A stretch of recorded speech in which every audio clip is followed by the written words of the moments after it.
మాట్లాడుతున్నా. యాక్చువల్గా నేను ఇది మాట్లాడొద్దు అనుకున్నా, మా దర్శన్ మాట్లాడింది కాబట్టి నేను మాట్లాడొద్దు అనుకున్నా. ఐబొమ్మ రవి ఇక్కడ సజ్జనార్ గారి ప్రెసిడెంట్ ఎవరు నాకు క్లిప్పు పంపించినది. సజ్జనార్ గారు దమ్ముంటే పట్టుకొని సవాల్ విసిరాడు కదా, ఎక్కడున్నాడు అని. నేను చూసిన అవ్వారనో ఇరవారనో అర్థమైపోలేదు. సజ్జనార్ ఐబొమ్మ రవి వాళ్ళ భార్య పట్టియకపోతే కనీసం ఈ ఆల్సేషన్ కుక్కలన్నా ఆయన వాసన పసిగట్టేది. కనీసం సవాలు వేస్తే ఇట్లుంటది అన్నావు కదా. ప్రతి 8 నిమిషాలకు ఒక చిన్నారి తప్పిపోతా ఉన్నారు దేశంలో.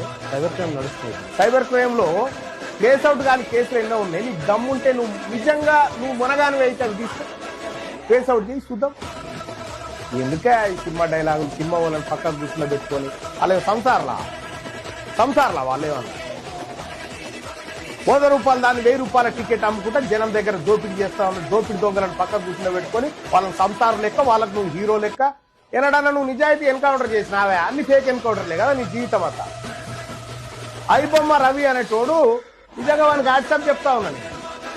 వాడు మొగోడు, నిజంగా దమ్మున్నోడు. అందుకే ప్రజల మద్దతు ఉంది ఇప్పుడు ఐబొమ్మ రవికి. మీ దోపిడి, మీ సినిమా దోపిడి, మీ స్టూడియోలు ఎవరు స్టూడియోలో ఎవరు హీరోలు, మీరు ఎక్కడి నుంచి వచ్చిండ్రు, ఏ కులం మీది, ఏం కథ? అసలు ఐబొమ్మ రవి వాళ్ళ భార్య అయ్యా మావోడికి ఇవి చేస్తాడయా, మీరు సన్నాసులు మీకు దొరకడు కానీ ఇంకో గిట్ల చేసిండయా, ఈ ఆస్తులు అమ్ముకొని పోయేందుకు వచ్చిండు, మీరు పట్టుకోరని ఇంటిస్తే అలా భార్య పట్టిస్తే తప్ప మీకు పట్టుకున్న పాపాన పోలే. మీతో అయితే అదా సజ్జనార్ గారు?